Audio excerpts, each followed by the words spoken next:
Seguramente te estás preguntando qué tiene que ver lo uno con lo otro.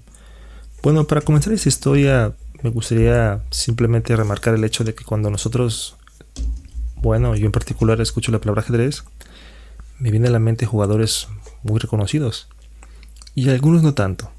Sí, estoy seguro que tal vez no todos habrán escuchado de Rashid Smeridov o tal vez de Leonid Stein y otros tantos sí conocidos como Paul Keres, Bronstein y por supuesto también los campeones del mundo, que son bastantes y la mayoría pues aparentemente eran rusos. Bueno, algunos todavía son rusos, siguen con vida.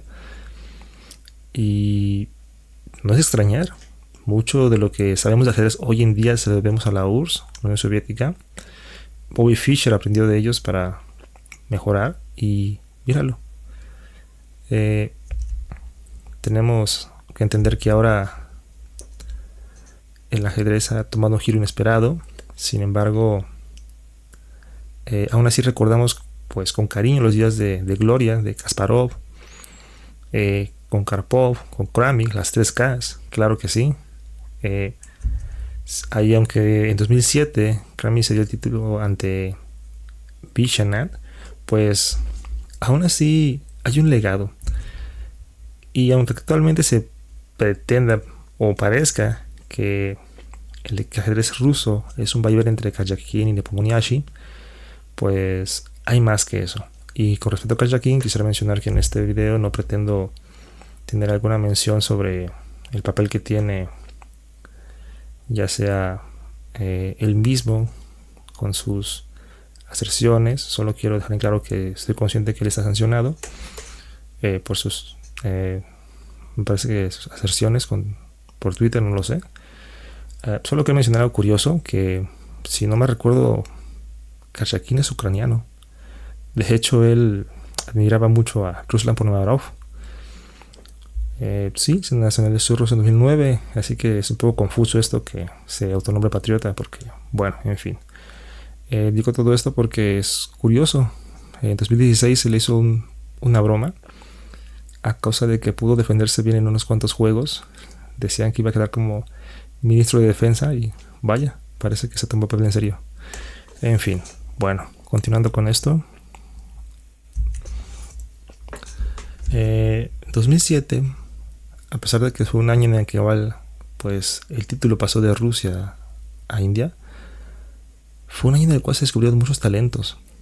Bueno, Morozevich no era un descubrimiento nuevo, pero es un ser muy constante, un gran jugador y con un estilo muy peculiar. Había otros muy constantes como Peter Svidler, quien ganó el campeonato ruso 8 veces. Teníamos sorpresas y muchas maravillas. Tenemos a Alexander Grishuk, gran jugador. Tenemos el ascenso de Nepomniachtchi. Tenemos también a otras estrellas como Dmitry Andekrin y otros más. Bueno, sí, tenemos a Grishuk, Tomaszewski, por supuesto, Alexander Kosteniuk, Kramnik, tenemos a Dmitry Yakovenko, por supuesto Morozevich, Peter Svidler, Karjakin y Nepomniachtchi. Ahora bien, justamente la Olimpiada 2014 parecía algo prometedor, puesto que teníamos jugadores tan fuertes y la verdad es que fue un equipo muy interesante. Teníamos en primer tablero a Kramnik, teníamos a Grishuk, teníamos a Svidler, Karjakin y Nepomniachtchi. Tenemos un equipo fabuloso. De hecho, ese equipo me acuerdo que le decíamos el equipo de Kramnik 2014. Pensamos que iba a ser el ascenso, el regreso de la Unión Soviética aunque sea a las Olimpiadas. Y quedó en cuarto. ¿Qué? Sí, quedó en cuarto. Espera. Fue el equipo chino quien se alzó con la medalla. ¿Sí? El equipo ganador de los más de 170 países fue el equipo chino. Así es. Wang Yu, Ding Liren, Zhu Yangyi, Nihua y Wei Ji. Debo decir que antes Ding Liren no era tan reconocido como ahora, aunque era un jugador muy fuerte. Wang Yu fue el primer jugador chino en ingresar a los 10 primeros mejores. A los 10 mejores jugadores, así, al top 10. Ding Liren lo hizo también en 2015. Zhu Yangyi, bueno, él ganó medalla de oro en este tercer tablero. Dijo, es un jugador experimentadísimo y güey, ¿qué podemos decir? Era la estrella en ascenso, el siguiente Magnus Carlsen.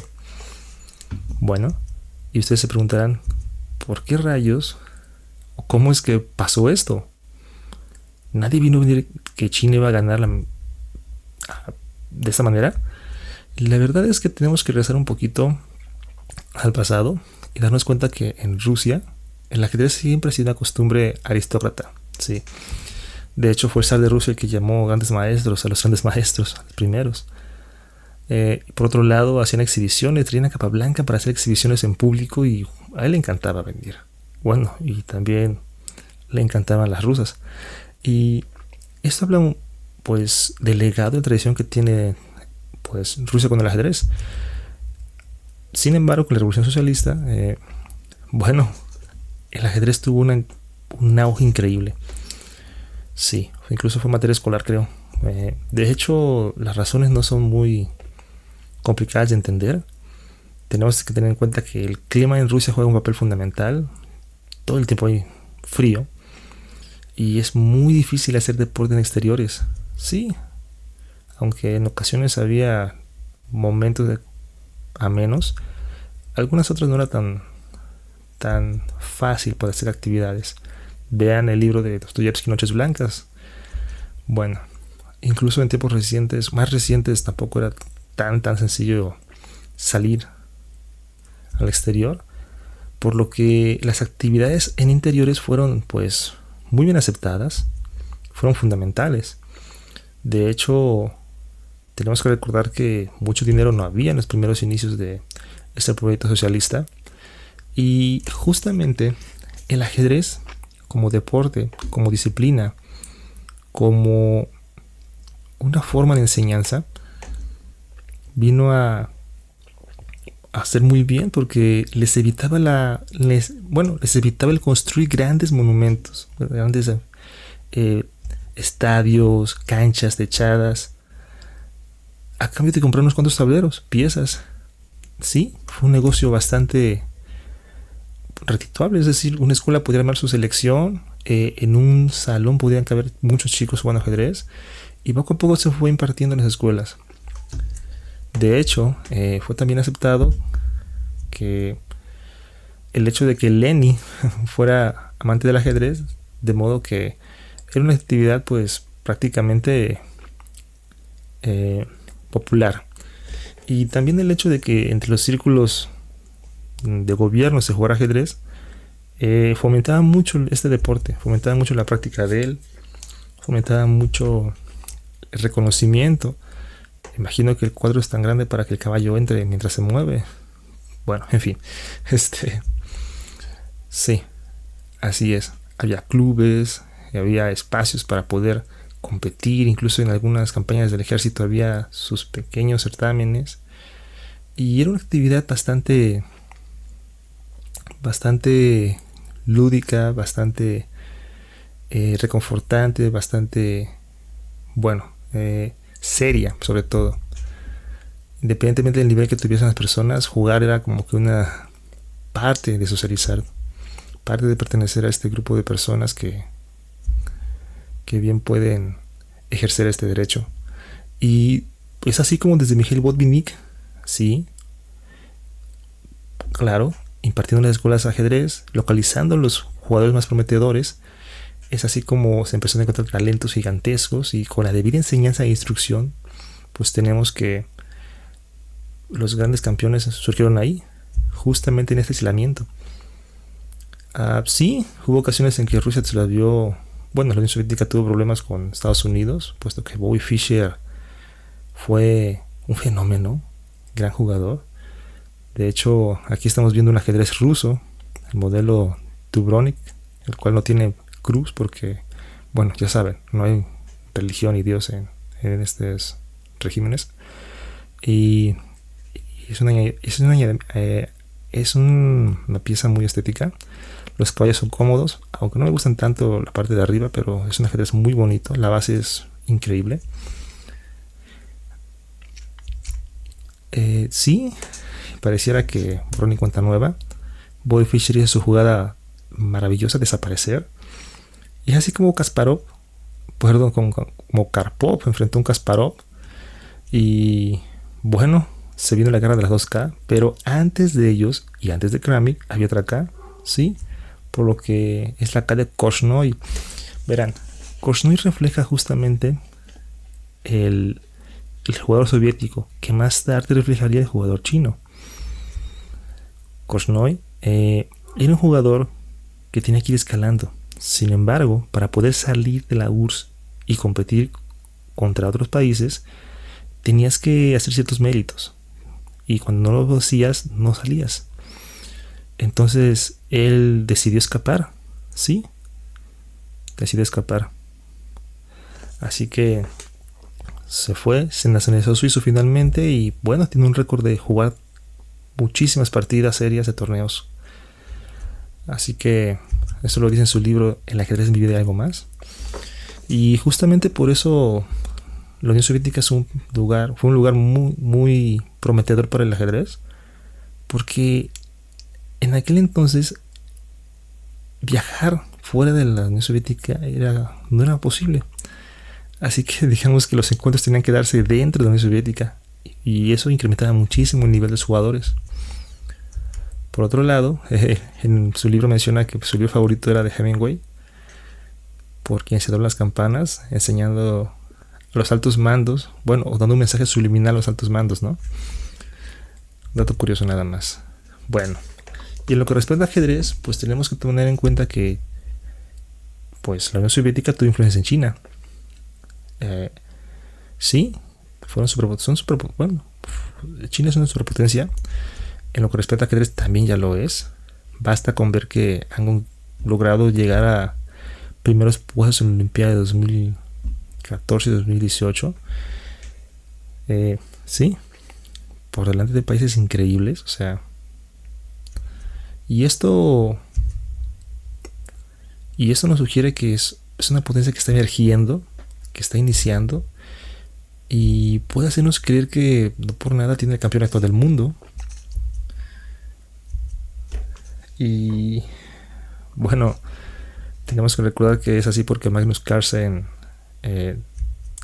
declinó, realizó la jugada realizó la Bobby Fischer aplicó la Bobby Fischer, que es desaparecer y dejar un caos, y gracias a eso ahora Ding Liren es el actual campeón del mundo.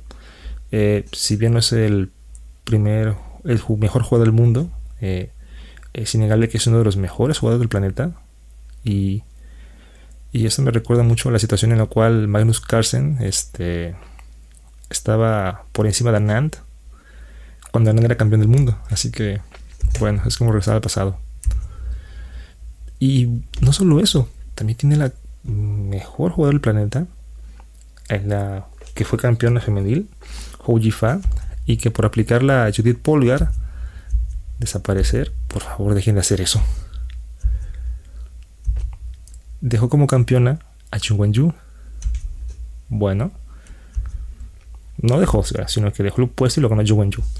Por encima de eso tenemos jugadores de primer nivel, o sea, jugadores que están en el top de ajedrez.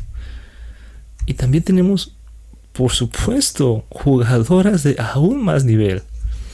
Sí, China tiene los elementos por una superpotencia. Prueba de ello es que ganó la Olimpiada de Batumi, tanto en la modalidad abierta como la Olimpiada femenil, o sea, doble campeón, o sea, es algo increíble. Y podemos llegar a pensar que esto es gracias a que pues se están interesando en el deporte, están haciendo maravillas con él, justo como la Unión Soviética. Y sí, pero el punto es que no solamente empezó con 2014. Sí, el hecho de haber ganado la Olimpiada de 2014 no es el inicio, sino es el haber concretado toda una línea de entrenamientos, sucesos que vienen desde mucho antes y se remontan hasta ese sujeto, el maestro Liu Wenche, un carismático entrenador de ajedrez y un jugador acérrimo, conocido justamente por ser pues el primer maestro chino en derrotar a un genio occidental, y además es el jefe de los entrenadores de la selección. Y por si fuera poco, es un pionero en eso de la escuela china del ajedrez. Así es, claro, toma muchos motivos de lo que es la escuela rusa de ajedrez. La cercanía les ha permitido tener buenas relaciones, tienen bastante comunicación, sí, eso les permite tener un buen nivel con quien medirse. Y es eso. Así que para la pregunta de por qué fue tan sorpresivo el salto de China, o sea, no figuraba entre los primeros lugares anteriormente, como ya viste, y de la nada quedó en primer lugar. ¿Por qué fue posible? O sea, es más probable que veas que un país que va llegando en Olimpiadas anteriores a los primeros puestos sea el que gane. Y en este caso fue China. Bueno, pues la respuesta está en la buena relación competitiva que tuvo con Rusia y el aislamiento que tuvo durante mucho tiempo, similar a lo que pasa en la Unión Soviética. Esto producía jugadores de altísimo nivel, pero con un elo moderado, que en los números se reflejaba otra cosa. Se reflejaba un nivel un tanto menor, porque competían entre ellos. Y eso hacía que al no competir contra otros países, no se dispararan, ¿vale? Sí, y por si fuera poco, Rusia y China han jugado ajedrez durante mucho tiempo, entrenamientos, así que han tenido buenos rivales, buena relación. Y sí, o sea, pues no por nada hay monstruos como Wu Shanxi. O sea, no es casualidad que haya destronado, bueno, que le haya tumbado el lugar a Magnus en el campeonato del mundo. O sea, Wu Shanxi ha sido un jugador muy fuerte que ha tenido torneos durísimos en China. Y aunque actualmente nos quieran vender el hecho, bueno, o muchos piensan que Wei Ji salió de la nada. No, este chaval desde muy chiquillo ya competía contra jugadores de primer mundo, incluso contra el mismo Magnus Carlsen llegaba a competir, solamente que la mayoría de torneos se hacían en China. Pocas veces se les permitían salir tanto, y fue hasta recientes décadas que se permite esa apertura. Pero en sí la historia de China y el ajedrez tiene que ver con precisamente Lu Wenche, y en particular con el ajedrez femenil. Así es. Después de que Xi Shun se proclamó campeona, y después vino, me parece, ¿cómo se llama esta chica? Xiao Shu. Bueno, tendré que revisar. Después de que Jung Wenju se hizo campeona, Xi Shu se hizo campeona, otras 5 personas vinieron atrás de ella. Así es. Después de ella, y no estoy seguro la segunda, vino Hou Yifan. Después de Hou Yifan vino Tan Songyi, y después de Tan Songyi vino Jung Wenjun. Así que sí, hay una gran tradición en el ajedrez femenil en China, y es justamente lo que ha impulsado a las autoridades interesadas por el ajedrez y fomentar entrenamientos, y justamente la gran densidad de población es ideal, puesto que entre más personas produzca un país, pues más probabilidad hay de que encuentres una persona con las capacidades indicadas para ser jugadores de altísimo nivel. Solo hace falta localizarlos. Fue justamente lo que pasó. No es casualidad que todos esos jugadores chinos nuevos sean jugadores muy jóvenes. La mayoría, muchos de ellos, como Di han nacido después de los 90. Así que ahí lo tenemos. Ahora bien, 2014 fue un año excelente. 2018 fue mejor. Pero ¿qué hubo en medio? ¿Qué hubo en 2015? Y aquí viene lo que tanto esperabas. Hubo KOF. Sí, y sé que sabes lo que es KOF. The King of the Fighters. Sí y no. Bueno, ¿qué demonios? ¿Cómo demonios puedes vincular ajedrez con The King of Fighters? Bueno, no es que los jugadores jueguen a King of Fighters. Algunos sí. Sino que la mecánica, la dinámica, la modalidad del juego, elegir equipos, ya sabes cómo es King of Fighters, 3 contra 3. Sí, va tu primer jugador, va el primer jugador de otro, pelean, y generalmente los últimos terminan peleándose, ¿sale? Bueno, solo que con algunos cambios. Por ejemplo, se propuso hacer un encuentro China contra Rusia. Estos encuentros amistosos siempre se han hecho, no siempre, se han hecho desde hace tiempo. Como les digo, es un buen indicador para los chinos tener con quién medirse. Y bueno, eran los rusos desde hace tiempo, así que esto contribuye mucho a subir los estándares, y míralos. La modalidad era jugar 4 contra 4 en Heisei. No sé cómo se pronuncia. Sí, 4 jugadores chinos con 4 jugadores rusos. Sin embargo, en cada encuentro iba a haber una partida de ritmo clásico. Quien ganara pasaba a la siguiente ronda, al siguiente encuentro. Sin embargo, en caso de empate, iban a irse a 2 blitz. Así es, ya sabes, 3+2. Y si llegasen a empatar las blitz, se viene Armagedón. ¿Qué es Armagedón? Es una modalidad desesperada. De hecho, se ha implementado en torneos importantísimos. Consiste en que las blancas tienen 5 minutos para dar mate al jugador de piezas negras. Sí, yo sé que parece muy poco y no hay incrementos, pero a cambio de esto, el handicap o la ventaja es que el jugador de piezas negras tendrá 4 minutos. En teoría, ese minuto menos realmente juega un papel vital cuando se trata de partidas de ese nivel. Es una gran ventaja, un minuto. Así que en caso de empatar, la victoria se da a las piezas negras, ¿sí? Es decir, si eres blanca y no matas en tu tiempo, pues es como si perdieras. Así de fácil.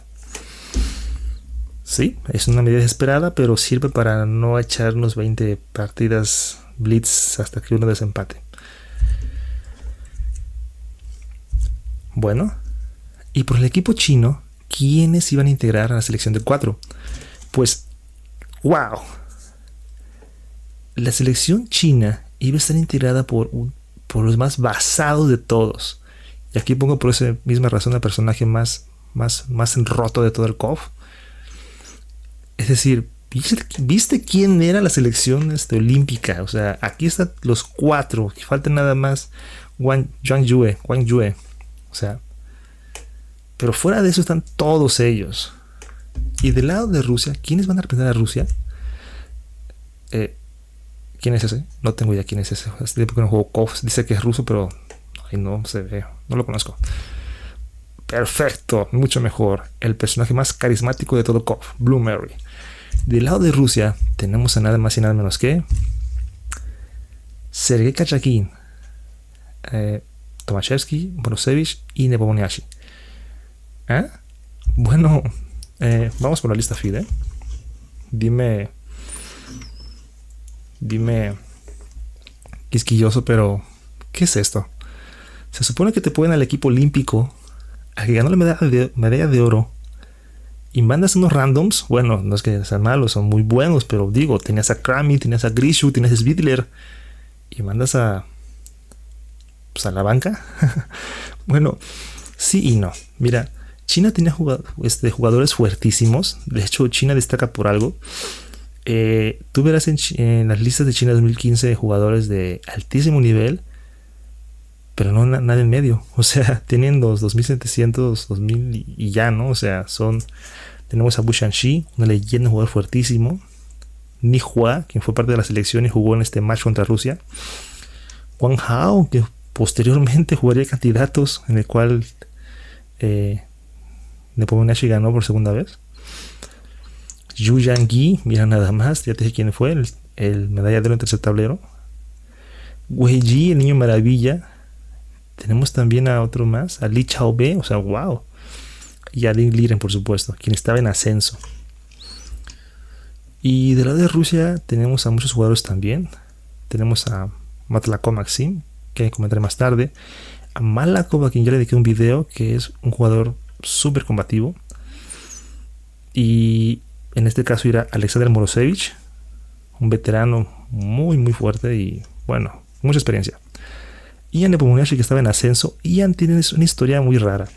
Él ya jugaba con los 2800 en rápidas y blitz, pero era incapaz de subir su rating de partidas clásicas. Teníamos también al combativísimo Yujito Nikita, a la leyenda Peter Svidler, que ganó 8 veces el campeonato de Rusia. ¡Wow! Tomaszewski. Sí, Tomaszewski sí va. Sí. Tenemos a Sergei Karjakin, que sí va. ¿Y quiénes no fueron? A ver. O sea, no fue Peter Svidler. No fue Dmitry Yakovenko. Dmitry Yakovenko es una leyenda humana. O sea, este sujeto Cuenta la leyenda, que aprendió a jugar ajedrez a los 3 años de edad y a los 5 iba a torneos con adultos. Sí, obviamente me imagino que no son profesionales, solamente adultos de su proximidad, de su colonia tal vez. Pero imagínate, o sea, aprender ajedrez a los 3 años y a los 5 ir a torneos para adultos. Oh, por Dios, o sea. Alexander Grinchuk, la maravilla humana, ese tipo llegó a los 2810 de rating y por supuesto el jugador más querido de todo Rusia, Vladimir Kramnik. Sí, en aquel entonces no estaban las estrellitas de Dubov, Spienko, Vladislav, Artemiev, nada. Estaban estos nada más. Así es. Bueno, y sí, China envió lo mejor de lo mejor, los seleccionados de la Olimpiada. Y Rusia nos envía a Sergei, Tomashevsky, Nepomniachtchi, que no era tan poderoso en ese tiempo, y Ambrosevich, un veterano que es súper carismático, tiene un libro muy interesante. Y bueno, así que continuando con el relato, vamos al KOF. El primer encuentro se disputaría entre Wei Ji y Khachkar. Wei Ji estaba destinado a ser el siguiente Magnus Carlsen, o sea, con 15 años ya era top de los 50 mejores. Con 16 ya era prácticamente el elegido por los dioses. Y el primer encuentro tuvo la siguiente modalidad, como ya dijimos. Jugaban ellos dos y en la banca, así como Ralph, León y todos ellos estaban justamente los demás esperando su turno, ¿no? A ver quién es el siguiente de un equipo, quién es el siguiente del otro. Y bueno, así que empezó el juego entre Wei Ji y Khachkar. Y justamente la partida clásica se fue a tablas. Y en el Blitz, Khachkar venció 2-0 a Wei Ji. Así es. Khachkar demostró que también él era un niño genio. Y muy talentoso, un niño prodigio, justamente. Recordemos que, insisto, él a los 2 años fue gran maestro, el más joven del mundo hasta ahorita. Y decía que tenía que morir de la Ruslan por Omiarov. Así que es muy curioso que justamente se encontraran ellos dos, tanto Wei Ji como Khachkar. Así que las cosas se pusieron serias. Y como tenía que ser, aquí todo se va a la fregada. Llega el poderosísimo Ding Liren. Sus compañeros dijeron que él fue el pilar para lograr la victoria en esa Olimpiada. Este encuentro no iba a ser nada fácil. Sí, Khachkar era un niño prodigio y un gran jugador. Sin embargo, Ding Liren, por Dios, es el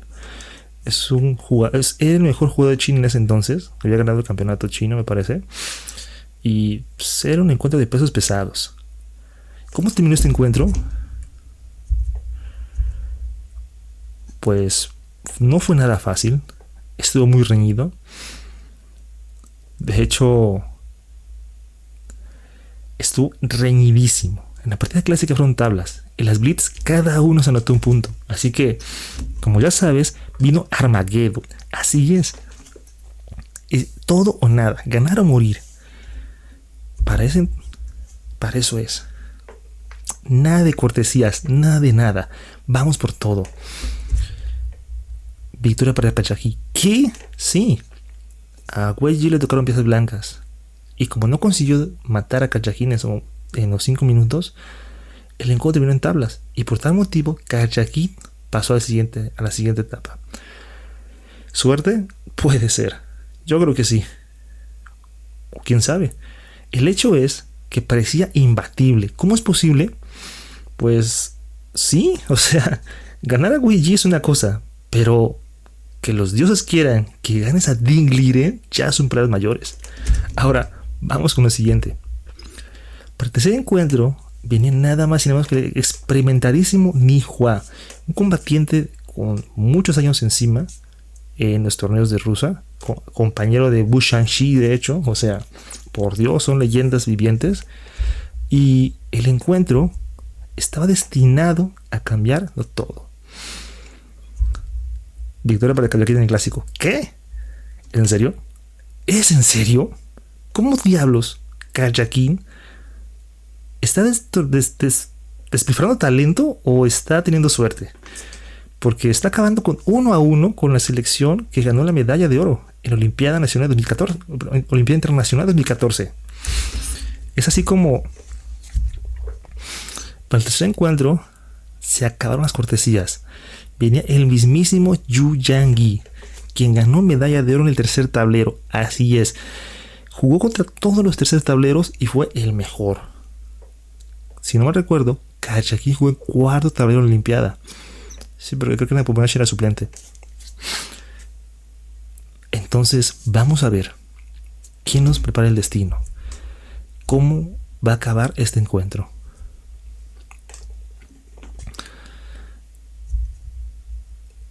Dios mío. Empataron la clásica. Y en el Blitz, Karjakin se anotó 2 puntos. Aquí puse en Juan. Diablos, era Yang Chue. Yu Yang. Sorry.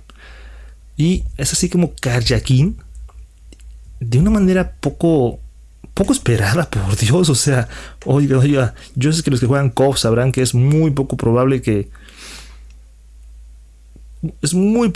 ganes con tu primer jugador si todavía no es el más fuerte. O sea, es increíble. Karjakin jamás me imaginó, tal vez creo yo, que iba a ganar a todo el equipo chino. Y fue sorpresivo. Sus compañeros estaban tan sorprendidos como él. De hecho, dicen que se la pasaron haciendo turismo porque no jugaron prácticamente. El plato fuerte era, si no mal recuerdo, por solidez, era justamente Tomaszewski, creo. Y Borusewicz era, pues, para ir por todo. O sea, y bueno, así se concluye esa historia, que fue la primera mitad de un encuentro amistoso. La segunda mitad fue en diciembre. No fue tan sorprendente, pero bueno, ¿qué te puedo decir? Esto fue increíble. Sin duda es un hito en la historia del ajedrez. O sea, y para mí es una proeza que te la quería hablar hace mucho tiempo, pero no tuve oportunidad. Empecé a hacer videos ya hasta el año pasado, en mayo, junio. No es lo conveniente, pero ya es mucho. Sí, es un récord increíble. O sea, una sola persona, gracias a las circunstancias, batió a toda una selección que ganó medalla de oro en la Olimpiada. Es algo sorprendente. Para mí es una victoria gigantesca y me sorprende que casi nadie hable de esto. Nadie más lo menciona en internet, y creo que se pierden de mucho. ¿Qué seguía ahora? Pues recordemos que la Copa del Mundo se celebró en 2015 también, y fue justamente el año que ganó Karjakin, y por suerte diría yo, porque Peter Svidler se dejó una torre y puedes ver la cara de frustración de Svidler en todo momento. ¿Esto habrá cambiado algo para el campeonato del mundo? No, los dos fueron. Sí, ve el primer y segundo lugar de la Copa del Mundo. Así que ambos fueron al campeonato del mundo. Y el resto de la historia creo que ya te la sabes. Pero bueno, vamos a seguir con ella como quiera.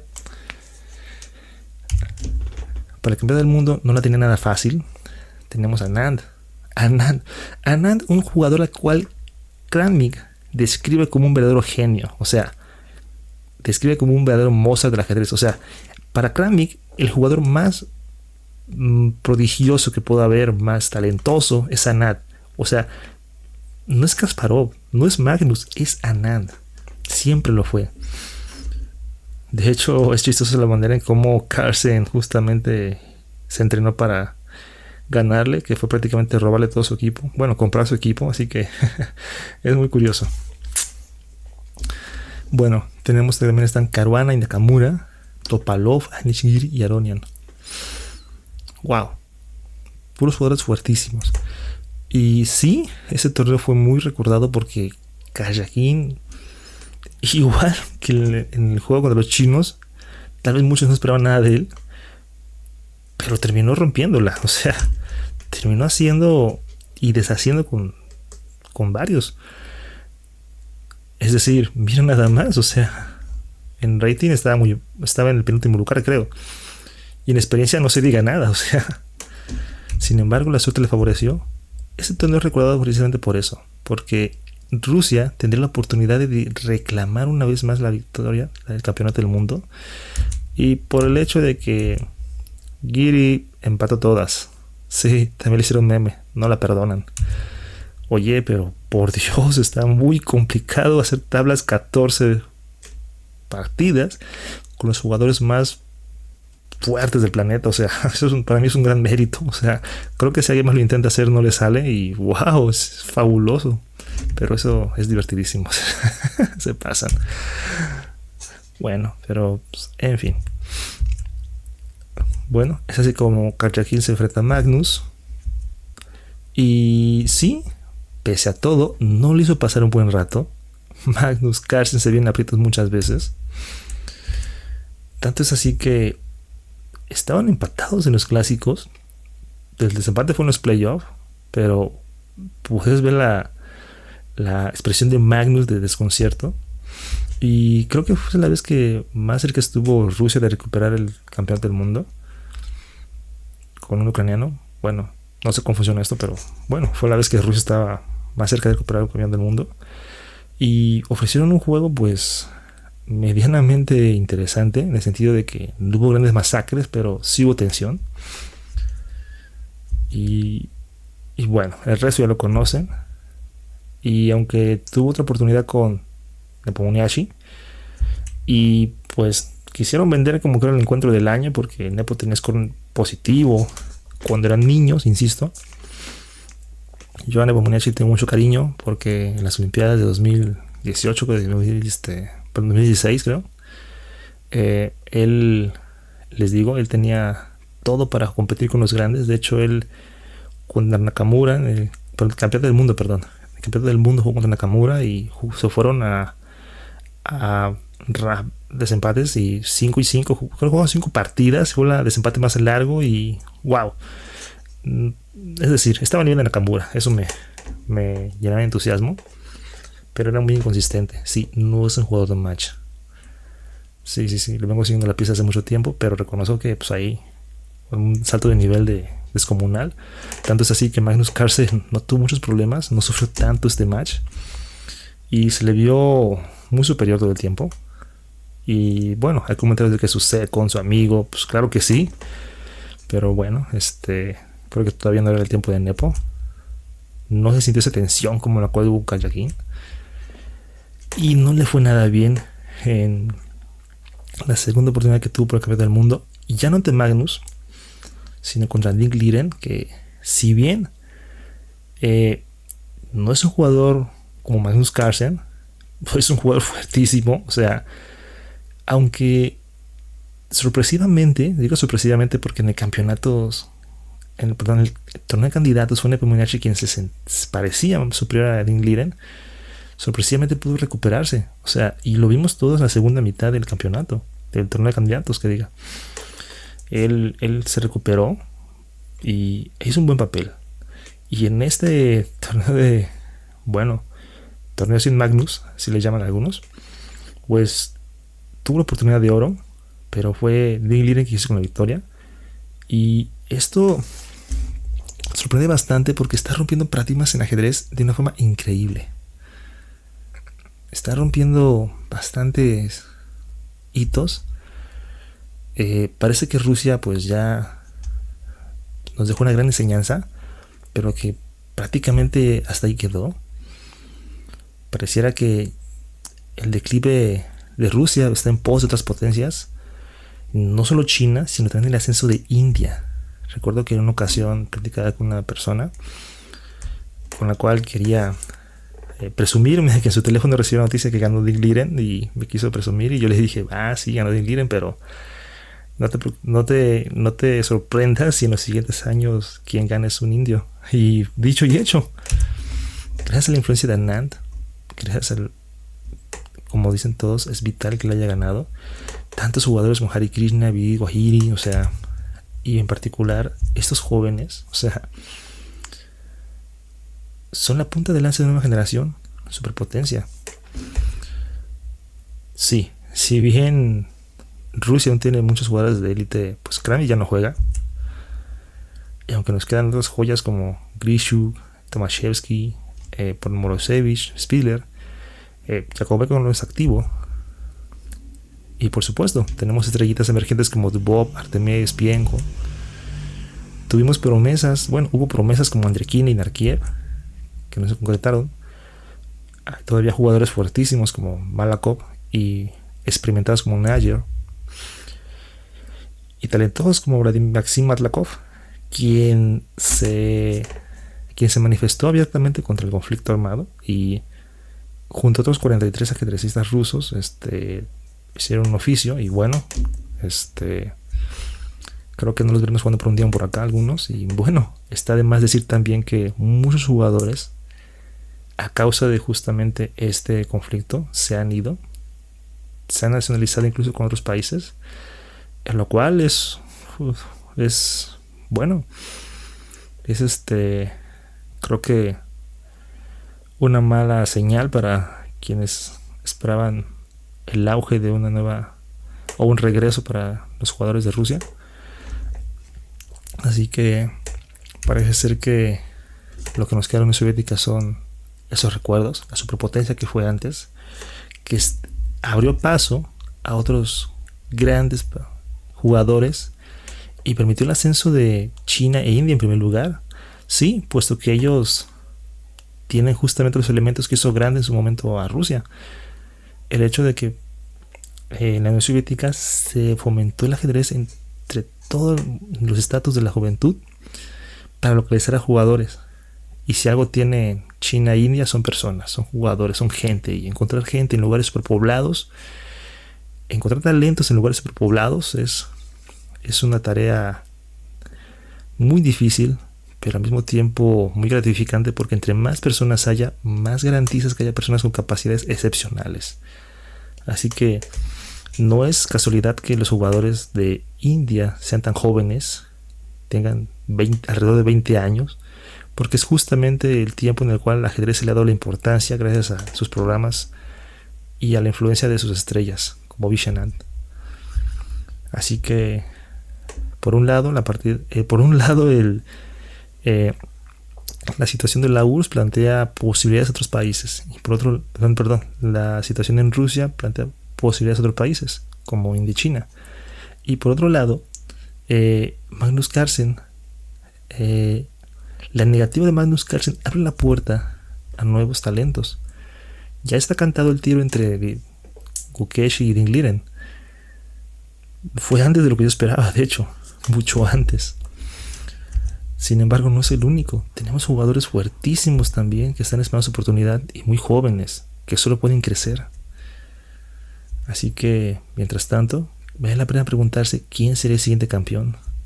Porque desde que Magnus Carlsen dejó su espacio, ahora cualquiera puede reclamarlo. Y eso, a la verdad, aunque al principio a muchos no les gustó, creo que pues es bastante interesante y conveniente.